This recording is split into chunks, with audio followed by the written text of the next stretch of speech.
hold out your hand and guide me through the stormy skies and shelter me from cold. Kanał YouTube Ku Bogu And keep me warm. oraz wydawnictwo M z Krakowa przedstawiają audiobook zrealizowany na podstawie książki Nickiego Eltsa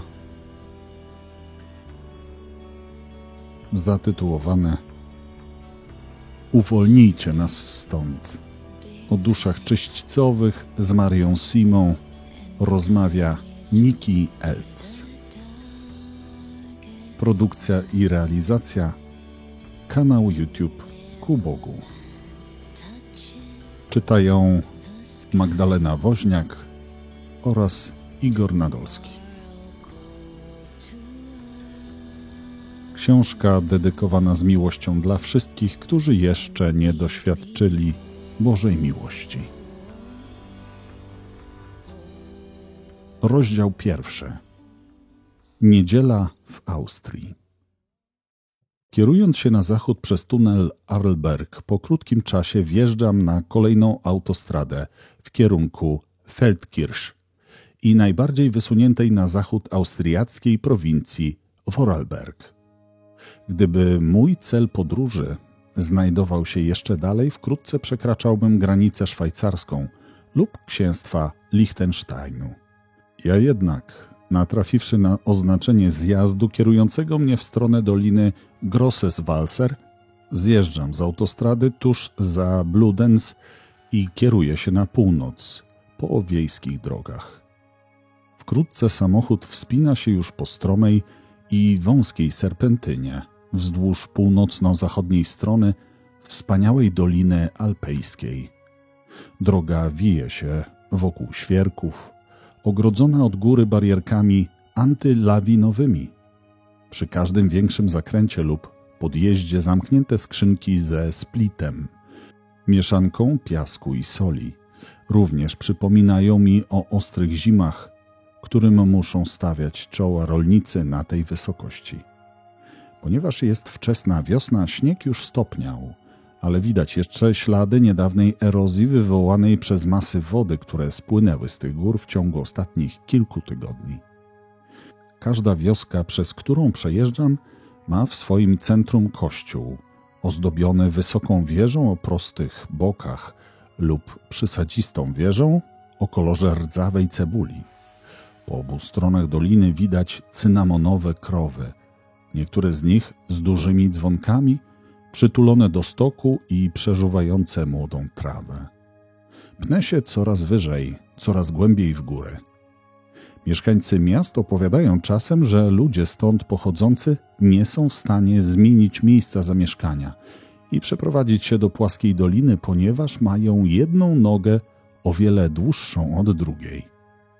Wzdłuż krawędzi ostatnie białe i fioletowe krokusy wyglądają na przywiędnięte po przebiciu się przez zeszłoroczną ściółkę.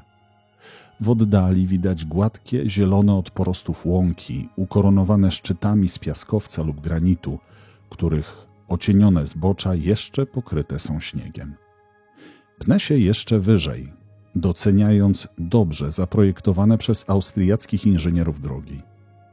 Dzieci z plecakami ze skóry wołowej, wyglądające na spokrewnione ze sobą, wszystkie o twarzach rumianych niczym jabłuszka, wracają do domu ze szkoły w małych grupkach.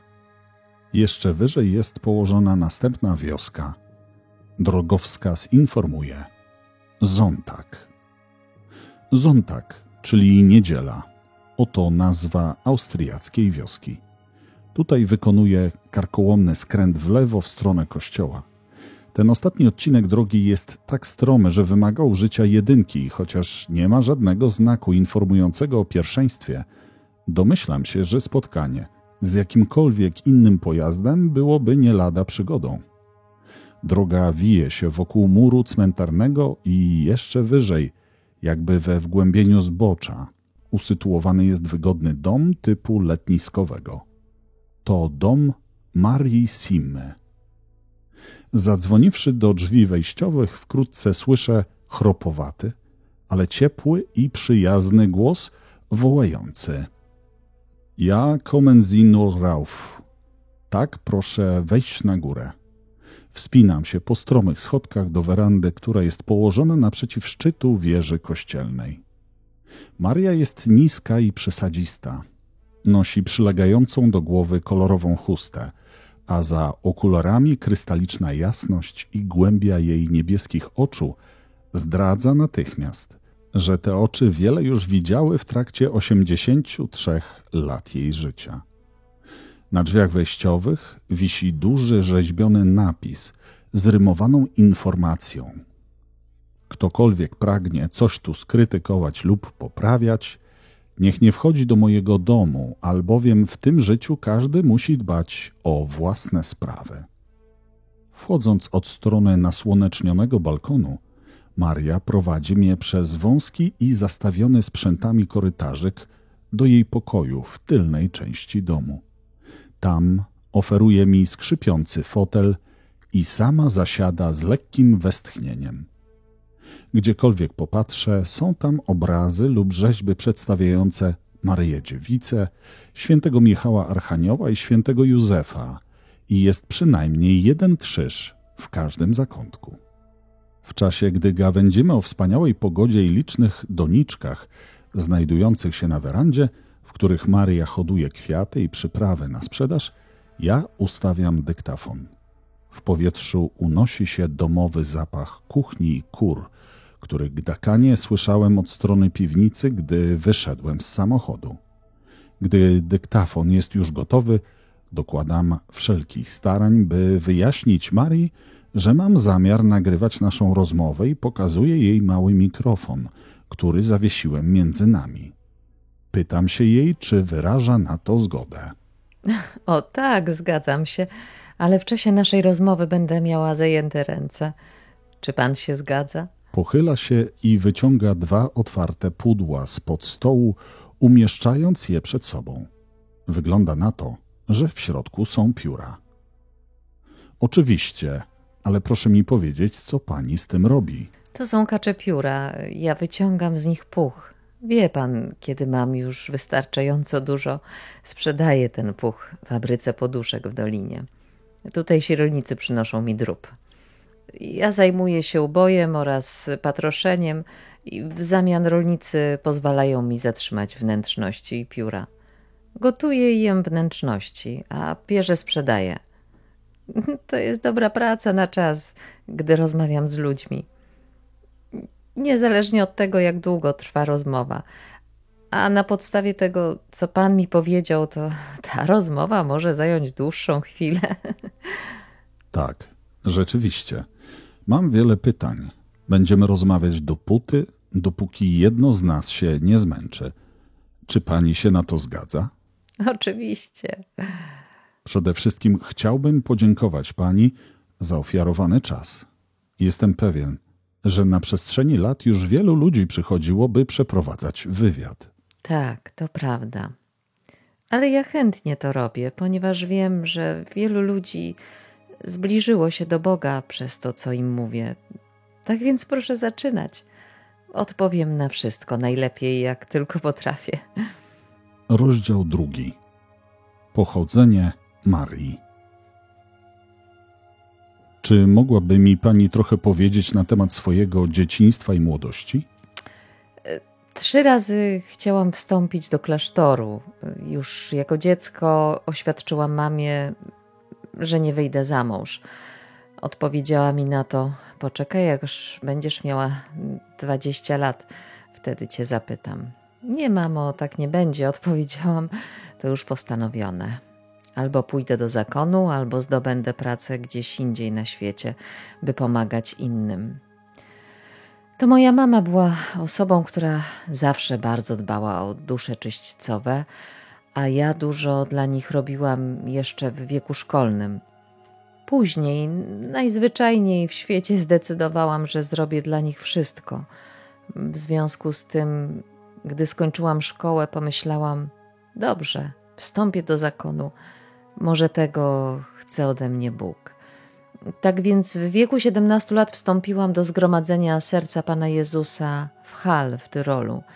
Już po pierwszych 6 miesiącach powiedziano mi tam: musimy cię natychmiast odesłać, jesteś za słaba dla nas.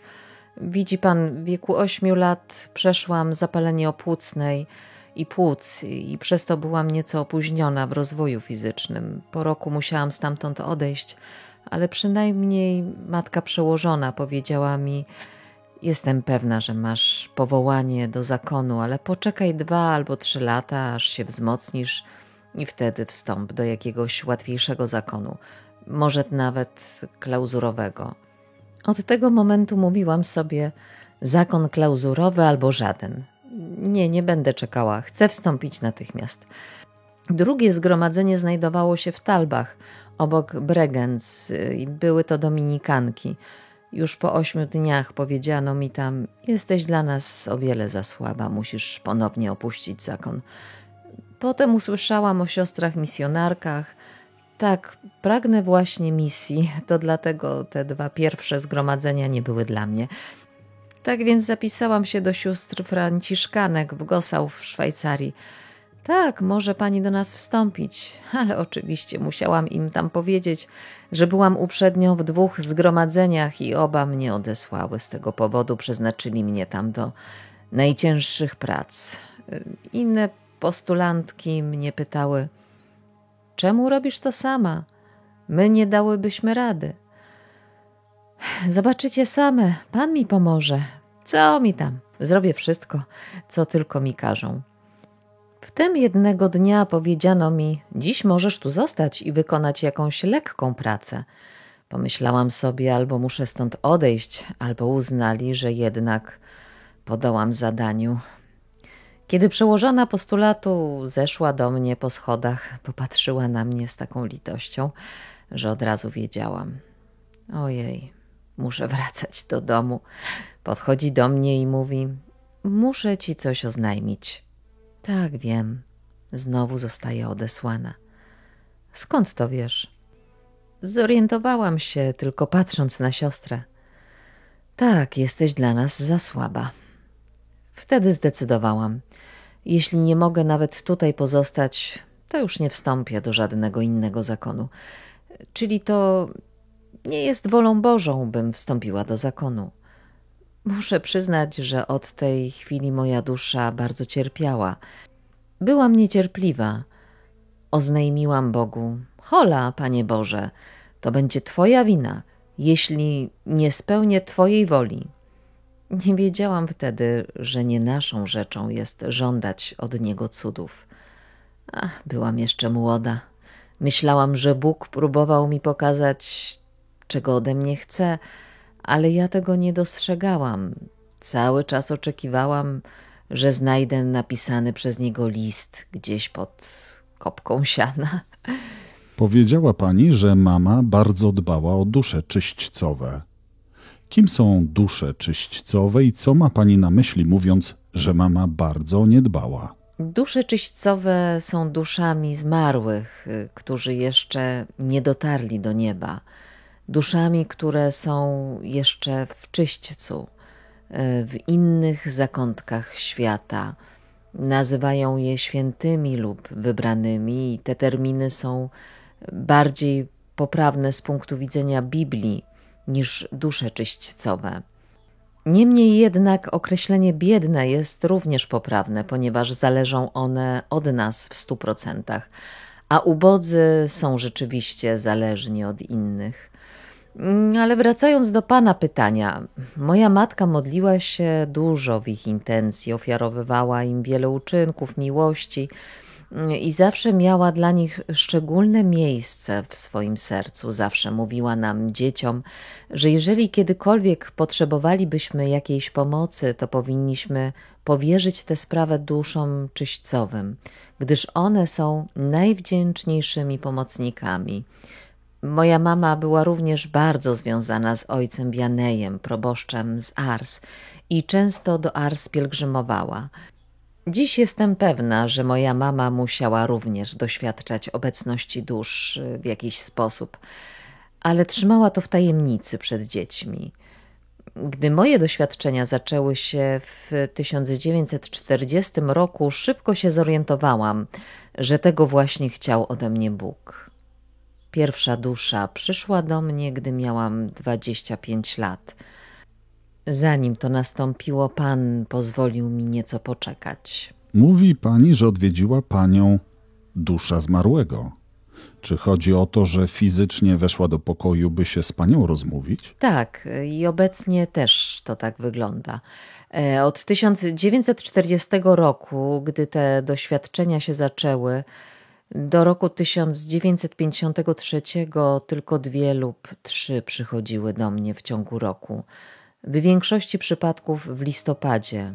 Wtedy pracowałam w domu lub z dziećmi jako służąca w gospodarstwie w Niemczech, a potem znowu tutaj, w sąsiedniej wsi. Potem w ciągu roku maryjnego 1954 dusze odwiedzały mnie co wieczór. Jeśli chodzi o moje zdrowie, muszę przyznać, że Bogu dzięki poprawiło się za sprawą tej pracy. Czasami, gdy dzieje się dużo, muszę sobie trochę pracę ograniczać, ale ogólnie jestem zdrowa. I jakże często jestem wdzięczna, że Bóg nie pozwolił mi wstąpić do zakonu. On zawsze daje nam to, co potrzebne, by pełnić Jego wolę. Już od wielu lat jeżdżę i głoszę wykłady. Pewna Niemka organizuje te spotkania i również mnie na nie zawozi. Dzwoni i pyta, czy możesz pojechać do tego czy tamtego miasta w taki a taki dzień. Kiedy pierwszy raz byłam zaproszona na tego rodzaju wykład, wzięłam na siebie za dużo zobowiązań i nie mogłam w końcu jechać, gdyż ktoś tutaj miał do mnie przyjść. Większość moich wykładów jest dobrze przyjmowana, ale muszę swoje wycierpieć od nowoczesnych księży. Starsi, wierzący i większość starszych księży wierzy we wszystko, co mówię. A dlaczego myśli pani, że te doświadczenia są akurat pani udziałem? Nie jestem tak naprawdę w stanie poznać odpowiedzi na to pytanie. Jak już mówiłam, zawsze chciałam ofiarować moje życie Bogu i przez to modlitwa stała się dla mnie bardzo ważna. Ponadto dużo się modliłam i ofiarowałam inne uczynki duszom czyśćcowym. Potem również złożyłam śluby Matce Boskiej, aby stać się duszą szczególnie cierpiącą za dusze czyśćcowe. To może być związane z tymi doświadczeniami. Tak, na pewno ma to jakiś związek. Ile klas pani skończyła i w jakiej dokładnie szkole? Skończyłam publiczną podstawówkę. W tamtych latach tylko podstawówka była obowiązkowa w świetle prawa, a nasza rodzina była uboga. Czyli w jakim wieku była pani ostatnio w budynku szkolnym? Zaraz. Miałam 11 lat. A nie, 12. Tak, teraz jestem pewna. Miałam 12 lat, gdy skończyłam szkołę na dobre. Ile dzieci było w rodzinie? Byłam drugim z 8 dzieci. Moja rodzina z pewnością nie mogła sobie pozwolić na żadną szkołę powyżej podstawówki. Pamiętam, że obiady i kolacje najczęściej składały się tylko z zupy i chleba.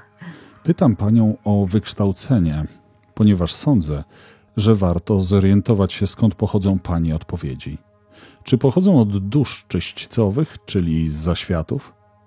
Czy może są to opinie, które wyrobiła sobie pani w czasie lat szkolnych poprzez doświadczenie, bądź może przejęła od osób z otoczenia? Czy powie mi pani jasno, skąd pochodzą owe odpowiedzi? Tak, oczywiście. Rozumiem pana pytanie.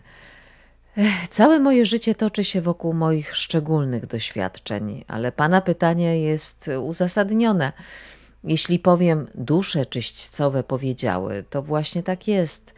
Jeśli nie zrobię tego rodzaju wstępu, to wtedy można założyć, że to moja prywatna opinia. Liczę jednak na pana pomoc w sytuacjach, gdy nie jest pan absolutnie pewien, czy to jest jedno, czy drugie.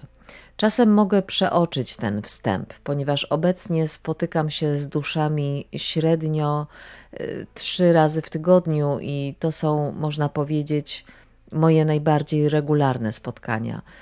Nieczęsto zdarza się osoba żyjąca, z którą tak często spotykałabym się w ciągu dnia, może z wyjątkiem kilku sąsiadów stąd i z kościoła oraz mojego kapłana.